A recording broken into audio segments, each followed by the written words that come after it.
ये कौन सा इरेजर है जिसे एग्जाम में यूज करते टाइम आप उसे अपना पेट भी भर सकते हो? और गूगल ने ऐसा क्या लॉन्च किया था जिसे पूरी दुनिया आपके मुट्ठी में आ सकती थी? नंबर 9, जियो ग्लासेस। ये सच में आपको पता नहीं होगा, पर जो हम जियो को यूज करते हैं वही जो रिलायंस का है, उन्होंने जियो ग्लास भी लॉन्च किया था। जी हाँ, इन्होंने ये 2020 में जियो ग्लास के नाम से एक मिक्स्ड रियलिटी हेडसेट लॉन्च किया था। ये एक एडवांस प्रोडक्ट था जो वर्चुअल और ऑगमेंटेड रियलिटी एक्सपीरियंसेस देता है। इसका यूज करके users visual classrooms, holographic video calls और 3D मीटिंग्स में जा सकते हैं। पर ये भी ज्यादा फेमस नहीं हुआ। Number 8, Google glass. गूगल एक ऐसा नाम है जो हमेशा इनोवेशन और फ्यूचरिस्टिक आइडियाज के साथ आते रहता है, और ऐसा ही उनका एक एक्सपेरिमेंटल प्रोडक्ट भी था, गूगल ग्लास, जिसने आते ही पूरी दुनिया को शॉक कर दिया। ये एक स्मार्ट आईवेयर था जिसमें augmented reality, hand free notification और इवन इंटरनेट एक्सेस जैसे फीचर्स थे। सुनकर आपको टोनी स्टार्क की एडिट याद आती है, मुझे भी, लेकिन अफसोस उनका ये प्रोडक्ट लोगों को ज्यादा पसंद नहीं आया। वैसे तो इसके कई रीजंस थे, पर सबसे बड़ा रीजन इसका हाई प्राइस। और तो और लोगों को लगा ये ग्लासेस उनके पर्सनल स्पेस और डेटा को इन्वेड कर सकते हैं। पब्लिक रिएक्शन मिक्स थी, इसलिए इतने इनोवेटिव फीचर्स होने के बाद भी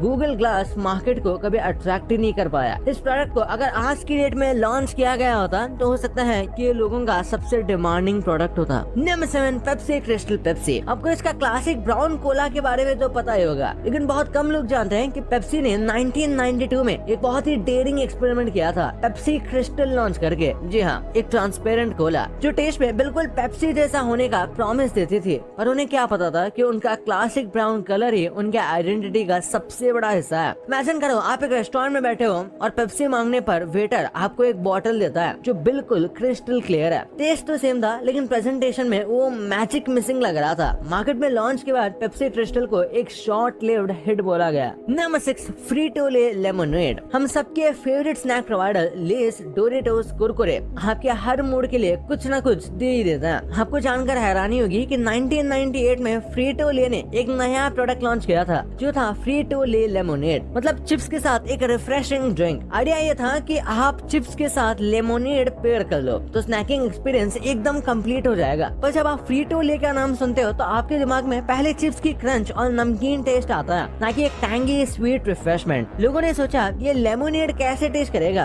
क्या इसमें चिप्स का सॉल्टीनेस मिलेगा या फिर बिल्कुल एक अलग ही प्रोफाइल। प्रोडक्ट लॉन्च होने के बाद मार्केट रिएक्शन मिक्स्ड रहा, लेकिन मेजॉरिटी ने इस कॉन्सेप्ट को समझने में प्रॉब्लम फेस की और प्रोडक्ट को जल्द ही शेल्फ से हटा दिया गया। Number 5, Cheetos lip balm. अगर आपको चीटोस पसंद है तो आप समझ सकते हैं कि उनका चीजी स्पाइसी फ्लेवर कितना एडिक्टिव होता है। अब सोचो एक दिन आपको मार्केट में मिल रहा है चीटोस फ्लेवर लिप बाम। जी हाँ, आपके लिप्स पे ही वो चीजी टेस्ट जो आपको चिप्स खाते वक्त मिलता है। 2005 में चीटोस ने ऐसे ही एक अजीबोगरीब प्रोडक्ट को लॉन्च किया था, एक लिप बाम जो आपके लिप्स को मॉइस्चराइज करने के साथ साथ एक यूनिक फ्लेवर एक्सपीरियंस भी देता है। उन्होंने सोचा कि अपने यूनिक फ्लेवर से जैसे वो लोगों को जुबान पर छा गए थे, वैसे ही उनके होठों पर भी छा जाएंगे। लेकिन रियलिटी ये थी कि लोग जनरली अपने लिप्स के लिए नेचुरल, स्वीट या मिंटी फ्लेवर्स एक्सपेक्ट करते हैं। चीजी फ्लेवर उनके लिए बिल्कुल आउट ऑफ द बॉक्स था, और जब कंपनी को ये बात रियलाइज हुई तो कंपनी ने इस एक्सपेरिमेंट को तुरंत शेल्फ से हटवा दिया। Number 4, Harley Davidson perfume. एक दिन आप बाइक राइड के बाद एक रिफ्रेशिंग स्प्रे देखते हो जिसका लेबल है हार्ली डेविडसन परफ्यूम। 1990s में हार्ली डेविडसन ने एक परफ्यूम लॉन्च किया था जो सपोजिटली बाइकर लाइफस्टाइल को कैप्चर करता था। अब आप सोचो ऐसा परफ्यूम का सेंट कैसा होगा, पेट्रोल, इंजन ऑयल और लेदर का मिक्सचर। सोच के आपके नॉस्ट्रल्स में एक अजीब सी स्मेल आ रही होगी। ये ऐसी स्मेल है जैसे बाइक से एग्जॉस्ट से निकलते हुए फ्यूम्स को आप बॉटल में भर दो। शायद यही सोच के लोगों ने इस प्रोडक्ट को पूरी तरह इग्नोर कर दिया। Number 3, Colgate beef lasagna. अब दोस्तों ये तो बिल्कुल out of the box product है, कोलगेट बीफ लसानिया। सोचो आप डिनर टेबल पर बैठे हो और आपके प्लेट पर एक स्टीमिंग लसानिया है, लेकिन लेबल पर लिखा है कोलगेट, मतलब टूथपेस्ट ब्रांड से सीधा फूड प्रोडक्ट। 1980s में कोलगेट ने एक फ्रोजन बीफ लसानिया प्रोडक्ट लॉन्च किया था। उनका रीजनिंग था अगर हम लोग टूथपेस्ट से फ्रेश ब्रेथ और ओरल हाइजीन प्रोवाइड करते हैं तो क्या हम लोग फूड क्वालिटी के लिए भी इनोवेशन ला नहीं सकते। पर लोग कोलगेट के नाम से सिर्फ टूथपेस्ट सोचते हैं, तो उनके लिए एक बीफ लसानिया का कॉन्सेप्ट बिल्कुल अजीब लगता है। मार्केटिंग में रिस्क लेना कभी कभी जरूरी होता है, पर ये रिस्क काफी आउटलैंडिश था। लोगों ने उसे सीरियसली लेना ही बंद कर दिया और इसीलिए देखते ही देखते ये प्रोडक्ट खत्म हो गया। नंबर 2, अब बात करते हैं एक ऐसे प्रोडक्ट की जिसका आइडिया सुन के ही आपके दिमाग में एक नई कंफ्यूजन हो जाएगी, जियो इरेजर। हाँ, आपने सही सुना, जो आजकल हर कोने में सस्ता डेटा, अनलिमिटेड कॉल्स और 5G नेटवर्क के लिए मशहूर है। अगर एक दिन वो इरेजर लॉन्च कर दे तो आप क्या सोचेंगे? सोचो आप मोबाइल पर व्हाट्सएप या इंस्टाग्राम यूज कर रहे हो और सडनली आपके फोन स्क्रीन पर एक ऐड आता है,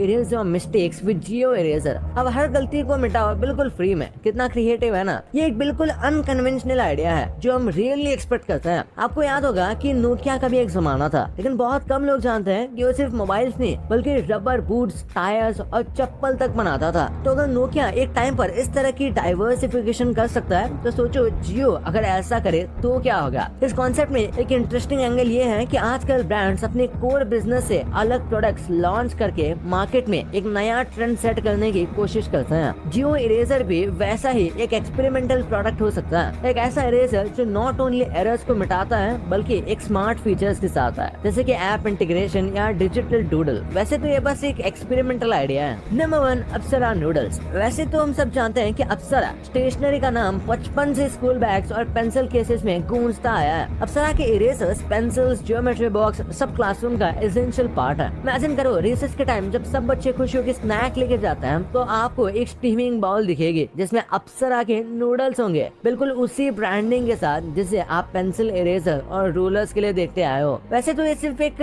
फनी हाइपोथेटिकल आइडिया ही है, लेकिन दुनिया में कुछ कंपनीज हैं जिन्होंने ऐसे ही कुछ प्रोडक्ट्स लॉन्च किए हैं क्योंकि एक सेक्टर से बिल्कुल अलग कैटेगरी में है। एक बार एक चाइनीज स्टेशनरी कंपनी ने एडिबल इरेजर्स बनाए थे, मतलब पहले लिखो फिर गलती सुधारो और आपको भूख लगे तो खा भी लो। तो अब सोचो अगर अप्सरा ने ऐसा कुछ ट्राई किया तो उनके इरेजर्स के साथ साथ नूडल्स भी एक मल्टीपर्पज प्रोडक्ट बन जाएगा। भाई वैसे आपके लिए कुछ बोनस पॉइंट्स। क्या आपको पता है गोदरेज ने कभी एक छोटा सा रेफ्रिजरेटर भी बनाया था जिसका नाम है छोटू कूल रेफ्रिजरेटर था। ये एक पोर्टेबल और अफोर्डेबल रेफ्रिजरेटर था जो उन लोगों के लिए डिजाइन किया गया था जिनके पास रेगुलर इलेक्ट्रिसिटी सप्लाई नहीं थी। ये प्रोडक्ट अपने इनोवेटिव डिजाइन और टारगेट ऑडियंस के कारण काफी अलग था, पर ये ज्यादा चला नहीं। फिर है बाइक परफ्यूम्स। बाइक एक नाम है जो हम सबके लिए reliable stationery, disposable pens, lighters और शेविंग रेजर से लिंक्ड है। अब सोचो एक दिन आपको एक बाइक ब्रांडेड परफ्यूम मिलता है, मतलब पेन्स, लाइटर से सीधा परफ्यूम। कुछ ऐसा झटका लोगों को लगा जब बाइक ने 1989 में एक परफ्यूम लॉन्च किया जिसका कॉन्सेप्ट था कि उनकी सिंप्लिसिटी और रिलायबिलिटी को एक लग्जरी फ्रेग्रेंस में कन्वर्ट किया जाए। पर प्रॉब्लम ये थी कि फ्रेग्रेंस मार्केट में कंज्यूमर एक्सपेक्टेशन बिल्कुल अलग होती है। जब आप एक परफ्यूम खरीदते हैं तो आप एक सोफिस्टिकेटेड और एलिगेंट एक्सपीरियंस एक्सपेक्ट करते हैं, ना कि डिस्पोजेबल पेन का फील। लोगों ने सोचा बाइक का नाम तो सस्ते स्टेशनरी के लिए है। प्रोडक्ट ने मार्केट में उतनी पॉपुलैरिटी नहीं पाई और जल्दी उसे डिसकंटिन्यू कर दिया गया। भाई